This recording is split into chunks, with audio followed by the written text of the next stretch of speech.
Assalamualaikum warahmatullahi wabarakatuh. Kami dari kelompok 7 akan mempresentasikan laporan proyek SPK yang berjudul tentang sistem pendukung keputusan untuk menentukan tempat pembuangan sampah di Yogyakarta, yang disusun oleh saya sendiri, Fajar Eko Prasetyo dengan NIM 021, kemudian ada Agustafarul Azaya dengan NIM 048, kemudian ada Dio Andrean dengan NIM 045. Berikutnya kata pengantar, puji syukur kami panjatkan kehadirat Allah Subhanahu wa Ta'ala atas rahmat dan karunia-Nya sehingga laporan dengan judul Sistem Pendukung Keputusan untuk menentukan tempat pembuangan sampah di Yogyakarta ini dapat selesai dengan baik. Laporan ini disusun sebagai salah satu tugas untuk mata kuliah Sistem Pendukung Keputusan dengan tujuan untuk memberikan pemahaman mengenai penerapan teknologi dan membantu mengambil keputusan, khususnya dalam bidang lingkungan. Dalam laporan ini dijelaskan konsep basis data, model basis pengetahuan, serta langkah-langkah yang relevan untuk membangun sistem pendukung keputusan yang efektif dan efisien dalam menentukan lokasi tempat pembuangan sampah yang optimal di wilayah Yogyakarta. Kami menyadari bahwa laporan ini masih jauh dari sempurna, baik segi isi maupun penyajian. Oleh karena itu, kami sangat mengharapkan kritik dan saran yang membangun untuk perbaikan laporan di masa mendatang.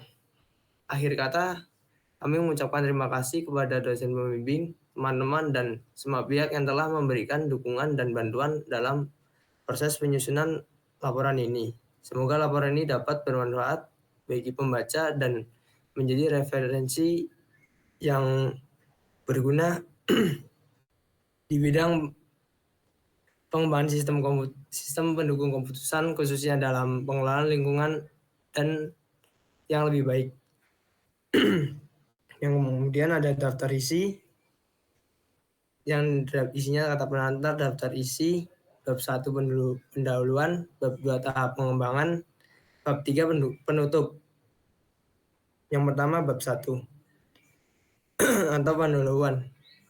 1.1 latar belakang Yogyakarta sebagai salah satu kota besar di Indonesia yang berkembang pesat menghadapi tantangan besar dalam pengelolaan limbah dan sampah. Pertumbuhan populasi, urbanisasi, serta aktivitas ekonomi dan pariwisata yang terus meningkat menyebabkan volume sampah yang dihasilkan semakin besar. Penanganan sampah yang tidak optimal dan menimbulkan berbagai permasalahan seperti pencemaran lingkungan, gangguan kesehatan masyarakat, hingga menurunnya kualitas hidup. Salah satu aspek penting dalam pengelolaan sampah adalah menentukan lokasi yang tepat untuk pembuangan sampah yang strategis. Penemuan lokasi yang tidak tepat dapat mengakibatkan dampak negatif terhadap masyarakat sekitar, seperti bau tidak sedap, penurunan kualitas air tanah, serta konflik sosial. Oleh karena itu, diperlukan sebuah metode sistematis, objektif, dan berbasis data dalam menentukan lokasi tempat pembuangan sampah.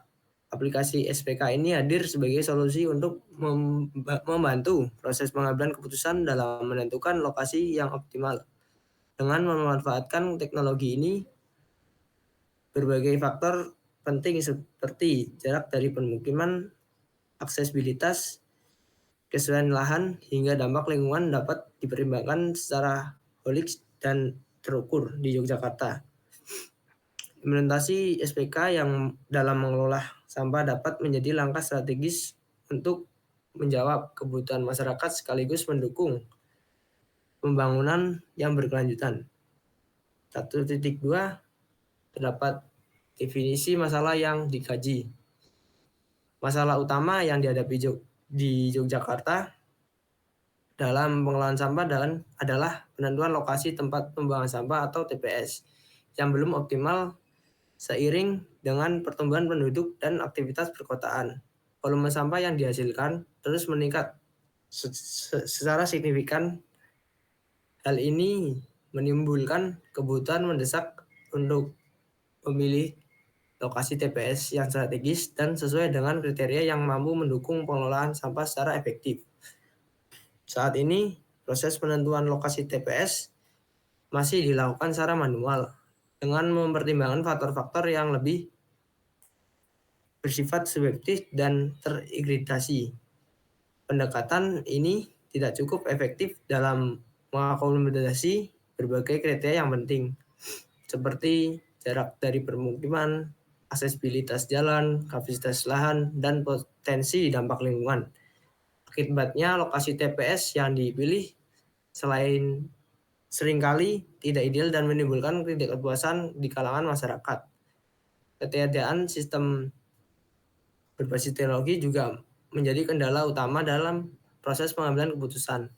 Pemerintah dan pengaku kepentingan memerlukan alat bantu yang mampu menganalisis berbagai kriteria secara sistematis dan memberikan rekomendasi yang objektif. Dalam era digital atau saat ini, pengembangan aplikasi berbasis sistem pendukung keputusan atau SPK menjadi solusi yang tepat untuk membantu proses tersebut. Kemudian bab 2, tahap pengembangan. Terdapat 2.1 model keputusan. Ini adalah gambar dari flowchart. Yang pertama itu ada mulai proses dimulainya ketika pengguna membuka aplikasi. Tahap ini menunjukkan titik awal dari keseluruhan alur kerja sistem. Yang kedua ada username dan password. Pada tahap ini pengguna diminta untuk memasukkan username dan password mereka yang benar. Inputan ini digunakan untuk memverifikasi apa pengguna memiliki akses yang valid dalam aplikasi tersebut. Yang ketiga terdapat input data user. Setelah berhasil login, pengguna diminta untuk mengisi data yang relevan. Data yang diinput dapat mencakup identitas pengguna, misalnya alamat, nama, jabatan, dan atau instansi. Sistem memvalidasi data yang dimasukkan agar sesuai format sebelum melanjutkan ke langkah berikutnya. Kemudian yang keempat, input lokasi.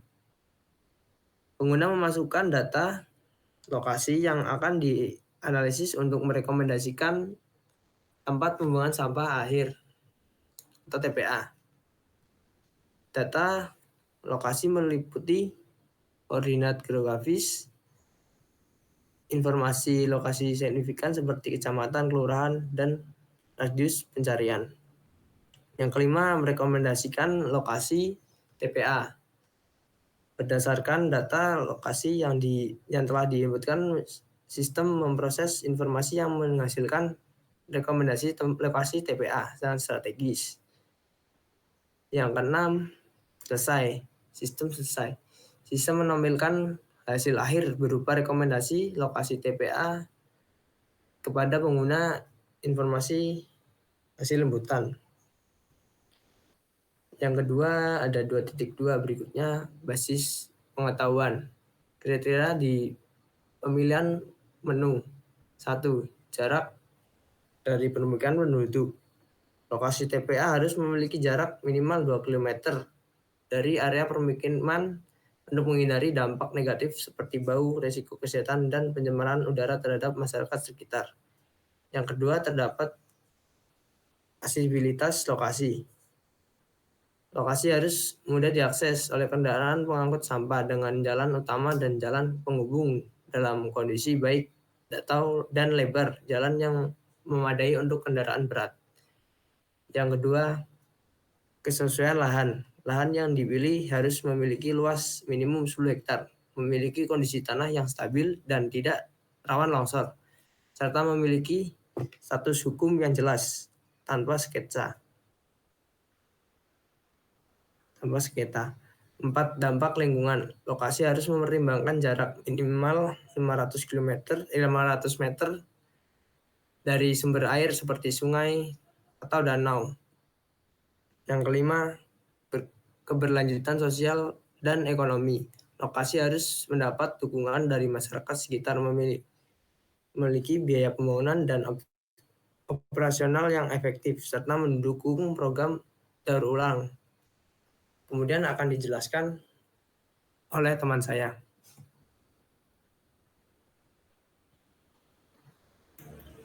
Baik, selanjutnya ada tabel keputusan. Nah, tabel keputusan ini berisi kondisi aturan 1, aturan 2, 3, dan juga aturan 4. Nah, terus dalam aturan dalam basis pengetahuan bagian bawah. Untuk yang pertama yaitu ada aturan jarak dari pemukiman. Jarak lebih dari sama dengan 3 km, lokasi ideal untuk TPA, minim gangguan lingkungan dan risiko kesehatan. Jarak lebih dari 2 kilo dan juga kurang dari 3 kilo, lokasi masih layak, tetapi perlu pengelolaan tambahan untuk mengurangi dampak lingkungan. Kemudian jarak kurang dari 2 km tidak direkomendasikan, berpotensi menimbulkan masalah lingkungan seperti bau dan risiko kesehatan bagi masyarakat. Yang kedua, aturan aksesibilitas. Jalan utama dengan kondisi baik, memungkinkan pengangkutan sampah dengan cepat dan efektif. Kemudian jalan penghubung dengan kondisi baik masih dapat digunakan, tetapi memerlukan manajemen ekstra untuk transportasi.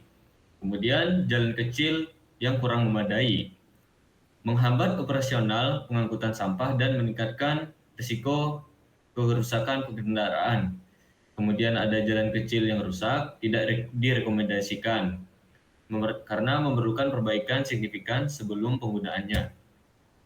Kemudian ada yang ketiga yaitu aturan kesesuaian lahan. Untuk lahan yang luasnya lebih dari sama dengan 15 hektar itu cocok untuk TPA jangka panjang, memadai untuk pengelolaan sampah besar. Luas lebih dari sama dengan 10 hektar dan kurang dari 15 hektar itu layak tetapi memerlukan pertimbangan tambahan terkait pengelolaan ruang dan operasional. Untuk luas lebih dari sama dengan 5 hektar dan kurang dari 10 hektar, maka alternatif akan menjadi alternatif cadangan. Harus dipertimbangkan berdasarkan kondisi lingkungan dan biaya. Kemudian luasnya kurang dari 5 hektar tidak direkomendasikan karena sulit untuk mengelola kegiatan TPA dalam skala besar. Yang keempat, adapun aturan dampak lingkungan. Untuk jarak lebih dari sama dengan 1 km dari sumber air, dapat menghindari pencemarannya ke sungai, danau, atau sistem air tanah. Kemudian jarak lebih dari sama dengan 500 meter dan kurang dari 1 km dari sumber air, maka masih dapat digunakan tetapi memerlukan pengelolaan tambahan untuk mencegah pencemarannya. Kemudian untuk jarak kurang dari 500 meter dari sumber air, tidak direkomendasikan karena berisiko tinggi menimbulkan pencemaran lingkungan yang serius. Kemudian ada yang terakhir yaitu aturan keberlanjutan sosial dan ekonomi, mendapat dukungan penuh masyarakat, ideal untuk pengelolaan TPA yang efektif dan dapat bertahan dalam jangka panjang. Kemudian mendapat dukungan sebagian masyarakat itu masih dapat dipertimbangkan, tetapi perlu komunikasi intensif dan pengelolaan konflik. Kemudian menimbulkan konflik masyarakat. Perlu pendekatan tambahan untuk mendapatkan persetujuan lokal dan dukungan komunitas. Kemudian adapun menimbulkan konflik besar, sangat tidak disarankan untuk dipilih sebagai lokasi TPA. Kemudian ada poin 2.3 yaitu ada model proses atau proses bisnis. Untuk penjelasannya, yang pertama, untuk login pengguna, pengguna memasukkan username dan password, kemudian sistem memverifikasi apakah akun pengguna valid atau tidak. Yang kedua, ada sistem validasi. Sistem validasi apakah akun sistem memvalidasi apakah akun yang digunakan sudah sesuai. Jika sudah, maka akan ke menu selanjutnya. Jika tidak sesuai, maka harus memasukkan username dan password yang benar kembali. Kemudian, user memilih lokasi. Pengguna memilih lokasi yang direkomendasikan pada aplikasi. Yang keempat, proses rekomendasi lokasi, sistem memproses dan data menggunakan metode SAW untuk menentukan lokasi TPA berdasarkan kriteria tertentu dan menampilkan rekomendasi tempat pembuangan sampah. Yang kelima selesai, berarti proses selesai dengan pengguna mendapatkan rekomendasi TPA yang relevan. Kemudian adapun desain basis datanya. Untuk kamus basis data, adapun tabelnya sebagai berikut dengan nama atribut sebagai yang ada di tabel dan juga tipe data dan juga deskripsinya. Kemudian untuk penjelasan kamus data, tabel lokasi TPA berisi semua data yang berkaitan dengan lokasi tempat pembuangan akhir atau TPA. Kolom seperti ID lokasi, nama lokasi, dan koordinat digunakan untuk menentukan lokasi geografis, aksesibilitas, dan kondisi lingkungan. Kemudian ada koordinat latitude dan koordinat longitude digunakan untuk analisis jarak dan rekomendasi lokasi TPA yang optimal. Jarak pemukiman membantu mengevaluasi sejauh mana lokasi mempengaruhi lingkungan sekitar. Kemudian ada aksesibilitas jalan menunjukkan kondisi transportasi untuk kegiatan operasional. Kemudian ada tabel analisis lingkungan. Menggunakan data seperti luas lahan, kesesuaian tanah, dampak lingkungan, dan biaya operasional untuk mempertimbangkan aspek lingkungan, pengelolaan, serta efektivitas operasional. Berikut ada contoh untuk gambar ERD-nya atau Entity Relationship Diagram. Kemudian ada pun relasi antar entitas. Yang pertama ada relasi antar pengguna dan analisis TPA. Itu termasuk tipe relasi one to many. Penjelasannya, satu pengguna dapat memiliki banyak analisis lokasi TPA, tetapi satu analisis hanya milik satu pengguna. Organ key-nya ada ID user di tabel analisis TPA. Kemudian ada relasi antara TPA dan analisis TPA. Tipe relasinya one to many juga. Penjelasannya, satu lokasi TPA dapat direkomendasikan kepada banyak analisis, tetapi satu analisis hanya mengacu pada satu lokasi. Organ key-nya yaitu ada ID lokasi di tabel analisis TPA. Kemudian ada pun mapping table-nya. Untuk tabel pengguna itu terdapat atribut ID user, nama user, jenis kelamin, dan usia dengan primary key-nya yaitu ID user. Kemudian ada tabel TPA dengan primary key-nya yaitu ID lokasi. Adapun atribut lainnya yaitu nama lokasi, koordinat latitude dan longitude-nya, kemudian jarak pemukiman, aksesibilitas jalan, luas lahan, kesesuaian tanah, dampak lingkungan, biaya operasional, dan juga potensi daur ulang. Kemudian ada pun yang ketiga yaitu tabel analisis TPA. Tabel analisis TPA itu ada primary key-nya yaitu adalah ID analisis. Kemudian terdapat dua variant key yaitu ada ID lokasi dan juga ID user. Kemudian atribut tambahan untuk analisis TPA ada rekomendasi lokasi dan juga tanggal analisis. Kemudian struktur tabel. Berikut adalah contoh codingan atau perintah MySQL untuk ditambahkan di PHP MyAdmin. Berikut untuk tabel pengguna, create table, berikut untuk tabel TPA, dan juga berikutnya ada tabel analisis TPA. Baik, selanjutnya akan dilanjutkan oleh teman saya. Pada 2.5 terdapat desain antarmuka. Yang pertama, tampilan awal. Pada tampilan ini merupakan tampilan awal ketika membuka aplikasi. Tampilan awal dari aplikasi berisi tentang penjelasan kegunaan dari aplikasi yang telah dibuat. Yang kedua, ada tampilan login. Pada tampilan ini, user diminta untuk memasukkan email dan password untuk bisa masuk ke dalam aplikasi. Jika user lupa dengan passwordnya, bisa mengklik forgot your password. Kemudian sign up berfungsi untuk berpindah ke halaman register akun. Gambar Google dan gambar Twitter digunakan untuk melakukan login dengan akun Google atau akun Twitter langsung. Yang ketiga, ada tampilan utama. Pada tampilan ini, user bisa mengakses beberapa tempat untuk menjadi lokasi pembuangan sampah yang dipilih.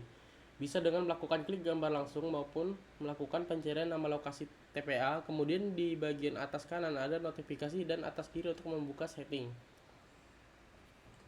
Terus yang keempat ada tampilan lokasi TPA. Tampilan ini menampilkan TPA yang telah dicari oleh user, berisikan nama, rating, jarak, dan lokasi TPA dari pengguna. Pada bagian paling bawah ada berupa link lokasi TPA yang bisa diakses untuk digunakan di Google Maps. 2.6 Gambaran deskripsi sistem. Sistem pendukung keputusan untuk menentukan lokasi tempat pembuangan sampah di Yogyakarta dirancang untuk membantu pemerintah dan pemangku kebijakan dalam membuat keputusan yang berbasis data. Sistem ini mengintegrasi berbagai faktor seperti kepadatan lingkungan. Data-data tersebut diolah menggunakan metode analisis berbasis multi-kriteria design making atau MCDM seperti AHP, analis hierarki proses, atau TOPSIS, Technique for Order of Preference by Similarity to Ideal Solution. SPK ini memungkinkan penilaian secara objektif dengan memprioritaskan lokasi yang memenuhi kriteria efisien operasional, minimalis dampak lingkungan dan keberlanjutan. Dengan sistem ini, pengelolaan sampah di Jogja diharapkan menjadi lebih efektif, ramah lingkungan, dan mampu mendukung kesejahteraan masyarakat secara jangka panjang. Bab 3 atau penutup. Kesimpulan, berdasarkan pengembangan sistem rekomendasi lokasi TPA yang telah dilakukan, sistem ini berhasil dirancang untuk memberikan rekomendasi lokasi tempat pembuangan akhir atau TPA yang optimal. Sistem ini mempertimbangkan berbagai faktor lingkungan, aksesibilitas, kapasitas lahan, jarak, dan pemukiman, serta aspek keberlanjutan lingkungan dan dukungan masyarakat untuk memastikan efektivitas pengelolaan TPA. Melalui penerapan analisis multikriteria dan tabel keputusan sebagai basis pengetahuan, sistem dapat memberikan rekomendasi lokasi TPA yang strategis, ramah lingkungan, dan dapat diakses dengan mudah oleh kendaraan pengangkut sampah. Hasil rekomendasi ini diharapkan dapat membantu pengelolaan dan pihak terkait dalam menentukan lokasi TPA yang sesuai untuk pengelolaan yang efektif, efisien, serta menghindari konflik lingkungan dan sosial. Pengembangan sistem ini menunjukkan bahwa teknologi dapat digunakan untuk mendukung pengelolaan lingkungan, meningkatkan aksesibilitas, dan mengoptimalkan solusi operasional dalam pengambilan keputusan berbasis data yang lebih sistematis dan dapat diandalkan dalam manajemen lingkungan hidup dan keberlanjutan. Pada poin 3.2 terdapat saran pengembangan.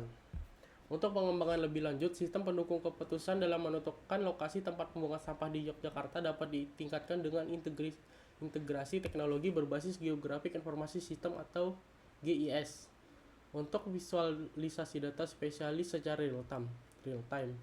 Selain itu, penggunaan metode machine learning dapat diterapkan untuk memprediksi volume sampah di masa depan berdasarkan data historis sehingga lokasi yang dipilih tidak hanya efektif saat ini, tetapi juga mampu memenuhi kebutuhan jangka panjang. Sistem ini juga dapat dikembangkan menjadi platform berbasis web atau aplikasi mobile yang memungkinkan partisipasi masyarakat dalam memberikan masukan terkait lokasi yang diusulkan. Selain itu, pengumpulan data dapat ditingkatkan dengan penggunaan sensor IoT atau Internet of Things untuk memonitor kapasitas tempat pembuangan sampah secara langsung. Dengan langkah ini, sistem dapat menjadi lebih adaptif, akurat, dan inklusif, sehingga mendukung pengelolaan sampah yang lebih efisien dan berkelanjutan. Baiklah, sekian presentasi dari kelompok kami. Kurang kata atau salah mohon dimaafkan. Wassalamualaikum warahmatullahi wabarakatuh.